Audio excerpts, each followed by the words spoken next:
آیا شاوخوا خلکو کې چیرته د مړي اعلان وشي چې مولوي صاحب بې موقع د آیات وایي؟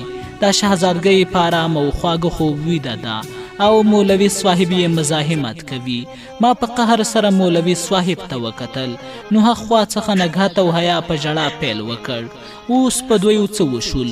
ما عبدالله ته اشاره وکړه تر څو هغه دواړه جینکۍ چوپ کړي چې خوب یې خراب نشي. هغه نازنینه خو لا اوس ویده شوې ده، خدای خبر کله به پاڅیږي. په عبدالله څه وشو؟ هغه خو خپله په زنګنونو کې ناست او په سلګو سلګو یې ژړا شروع کړه.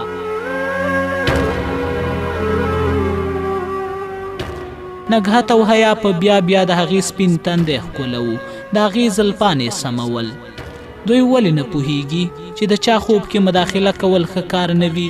مولوي صاحب په دروازه کې ولاړو، د هغې خوا ته ورغلم تر څو هغه دې خلکو ته ووایي چې له دې ځای څخه لاړ شئ او د دې خوب مه خرابوئ. خو د هغې په سپینه ږیره خپله د اوښکو سیلاب جوړ و. ما د هغه اوښکې پاکې کړې. نګهت او حیا ته مې په ګوته اشاره وکړه چې چوپ شئ، خو دویو دواړو زما د خبرې سرچپه عمل ښکاره کړ او ژړا یې نوره هم په زوره کړه. نګهت په ژړا ژړا زما خواته راغله او زه یې له اوږو ونیولم او ویې لړزولم. وروره، ایمان زموږ څخه لاړه او موږ سره یې د تل لپاره خدای پاماني وکړه.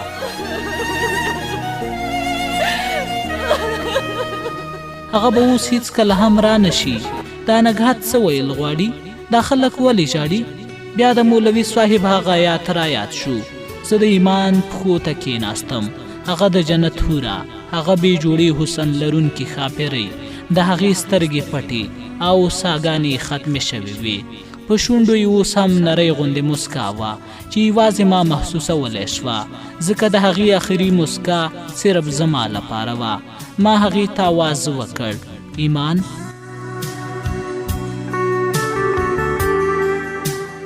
مګر هغې هیڅ ونه ویل. ما شاته مولوي صاحب ته وکتل. دا ولې خبرې نه کوي؟ مولوي صاحب دې ته ووایه چې ما سره خبرې وکړي. ستاسو خبره خو به خامخا ومني، ځکه تاسو سره ډیره مینه لري. د هغې په زړه کې تاسو لپاره ډیر احترام دی. مولوي صاحب به ما ته څه ځواب راکړی و. هغه خو خپله په سلګو سلګو ژړل. هغه زه ځان ته نږدې کړم او غاړه یې راته راکړه. هغه ته غاړه ورکولو سره مې د سترګو څخه د اوښکو سیلاب روان شو. په ورو ورو مې ذهن ته دا خبره ورسېده، د ایمان ساګانې ولې ودرېدلې او زموږ ټولو زاریو ته ولې ځواب نه راکوي؟ زه په دې حیران وم چې اسمان ولې دوه ټوټې نه شو، د ځمکې ګردش ولې ونه درېد، موږ ولې ساه اخیستی شو. زما سترګو خو د اول دیدن څخه د هغې په سترګو لیدل کولو، نو بیا دا روښنایي ولې ده؟ زما شونډې خو د هغې په الفاظو غږېدې، نو بیا ولې زه تر اوسه خبرې کولی شم؟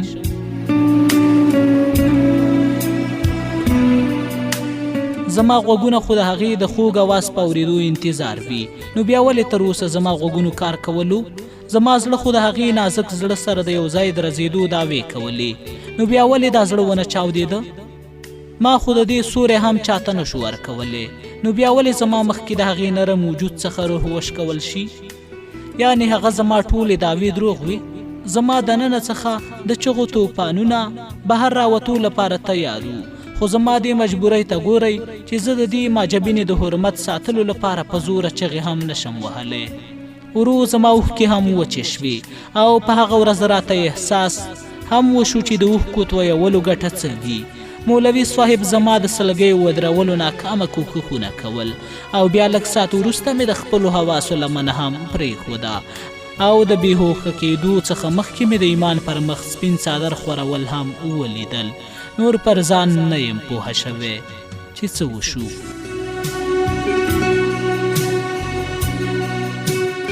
له هغې ورځې څخه وروسته چې په لومړي ځل په هوښ راغلم نو 15 ورځې تېرې شوې وې.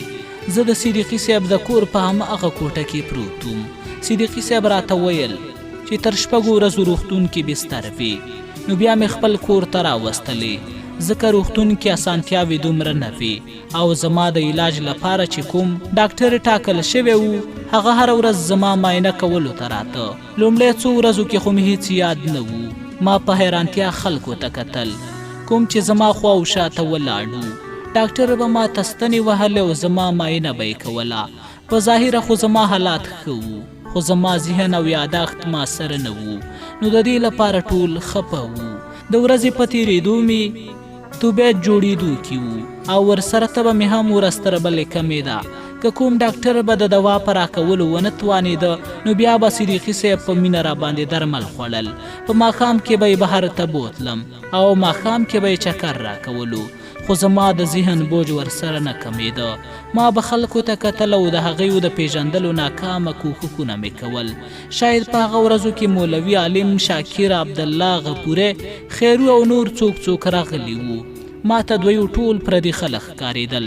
ډاکټرانو ویلي وو چې درمل کوم خاص اثر نه کوي، نو لهذا په روغتون کې بستر کول کومه خاصه ګټه نه لري.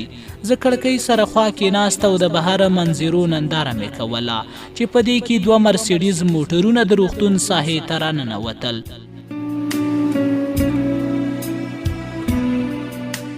ډیر ژر د خلکو شور مې تر غوږ شو او دروازه خلاصه شوه او تر ټولو مخکې یوه مانوسه غوندې ښځه راننوته. هغې ښځې له هماغه ځایه ما ته په رډو رډو سترګو کتل او بیا خدای خبر په غېږ کې یې ونیولم او ښه یې وژړل. دې ښځې شاته یو پاخه عمر والا مغروره سړی چې عالي لباس یې پر تن و، ورسره خوا کې 2 ځوانان نور هم ولاړ وو. رانږدې شو، په دې کې هغه وړوکی چې زما څخه به یې عمر لږ کم و د ښځې په شان ژړا یې شروع کړه او زما مخ او سترګې ښکلول یې شروع کړل. زه ډېر حیران وم چې دا څه روان دي. بیا ډاکټر سړي ته څه وویل. هغه باوقاره سړی د ښځې خواته ورغی او د چوپ کولو لپاره یې ورته څه وویل. دا خلک تر ناوخته همدلته وو. بیا باوقاره سړی زما خواته راغی او زه یې په سینه وټپولم.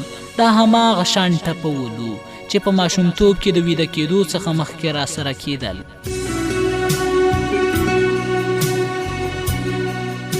په سبا چې پاڅېدم زما د تلو ټولې تیاری شوې وې.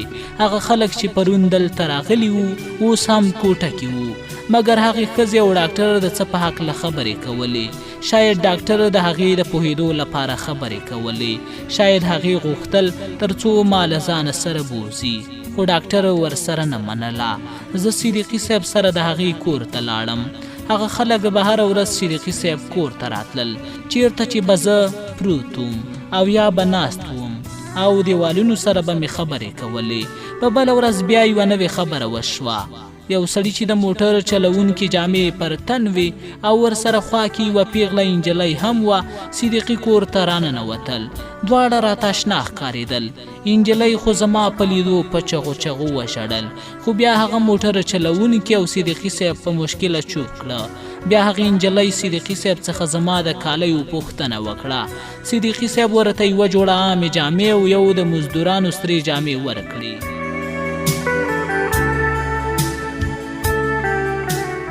هغې نجلۍ ژر د کمیس جیبونه ولټول، بیا یې د هماغه کمیس څخه 2 مرۍ راواخیستې او پر ځمکه یې وغورځولې.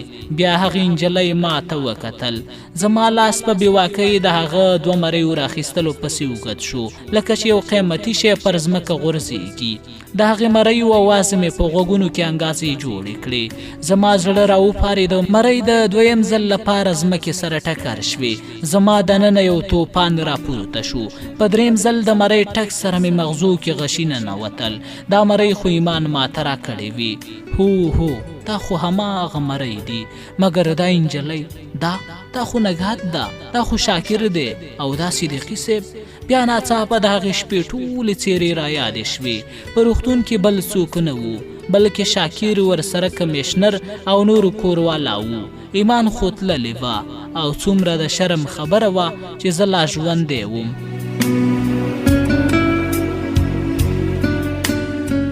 زما په سر ډیر سخت درد راغی. بیا وروسته راته ډاکټر وویل چې د هغې حادثې وروسته د خپل یاداښت له لاسه ورکړی وو. نوره کیسه مې لنډه ده. کمیشنر او مور مې د صدیقي صاحب د کور چکرونه وهل تر څو ما له ځانه سره بوځي. کمیشنر، مور، وریندار او ورور په خپلو کړنو ډیر پښیمانه وو. ټولو ته معلومه شوه چې زه د امجد رضا زوی یم، خو زما ملګري اوس همغه وو. خیرو غفوري اوس هم زما ډېر خیال ساته. د خپل هوښ راتلو څخه تر ډېره به یوازې ناست وم. که چا را سره خبرې کولې نو ما به هم کولې، که نه همداسې به ناست وم. که چا له ځانه سره بوتلم روان به وم، که نه په خپل ځای به ناست وم. زما ذهن دې حقیقت ته تیار نه و. ایمان اوس د دې نړۍ څخه د تل لپاره تللې وه. هغې معصومې د محبت او مذهب ترمنځ جګړه کې خپل ژوند له لاسه ورکړ.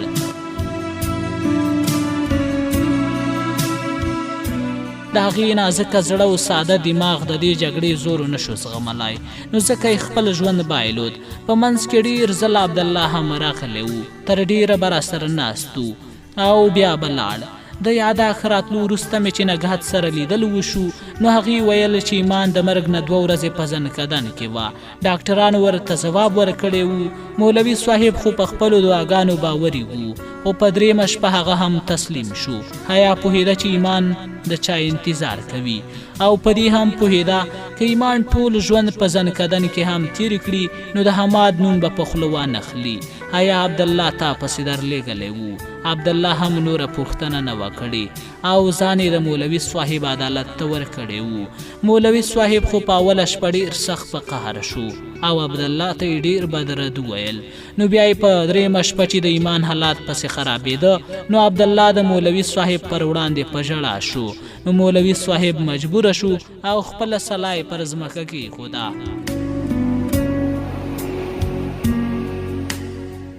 په لومړي ځل یو نامحرم خپلې کوټې ته دننه کړی و.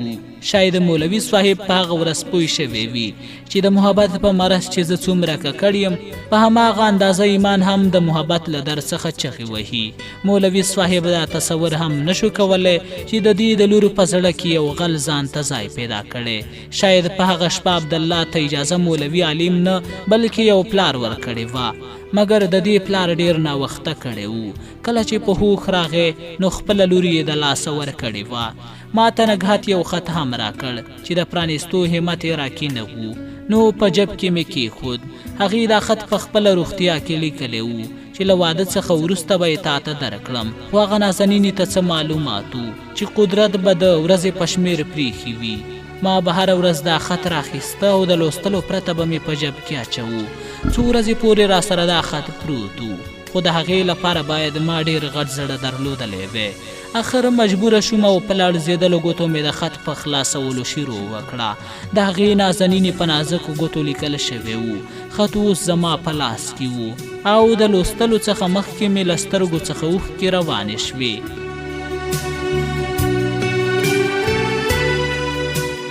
زه پوهیږم تاسو تر اوسه کور ته تللي نه یې.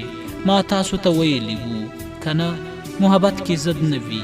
محبت خو د سلا غورځولو نوم دی. د ګټلو په وخت کې هم خپله سلا پر ځمکه غورځوئ. تاسو هم وګټله، هما ده. اوس زما لپاره سلا وغورځوئ او بیا محبت خو یوازې د ترلاسه کولو نوم نه دی. ما تاسو ته ویلي وو چې د ژوند تیرولو لپاره یو دیدن هم بسنه کوي. ژوند د همدې یو دیدن په یادولو کې تیرېدلی شي. زه په دې نړۍ کې ستا نه شوم، نو څه وشو؟ په هغه ابدي نړۍ کې خو به مو قدرت یو ځای کړي که نه؟ زه د مذهب څخه هیڅ ګیله نه لرم، زه د خپل پلار څخه هم هیڅ ګیله نه لرم، خو که ګیله لرم نو د خپل تور بخت نه. زه ځان ته خوش قسمته هم ویلی شم چې حماد زما له وجې سمه لاره خپله کړه او زه به تل په دې خبره ویاړ کوم. زه پوهیږم چې په ستنېدو کې به تاسو د ډېرو سختیو سره مخ کیږئ، خپله دننه عینې سره به هم جنګیږئ، مګر زه په دې هم پوهیږم چې تاسو هر څه کولی شئ. خپل خیال ساتئ او تل خوشحاله اوسیږئ.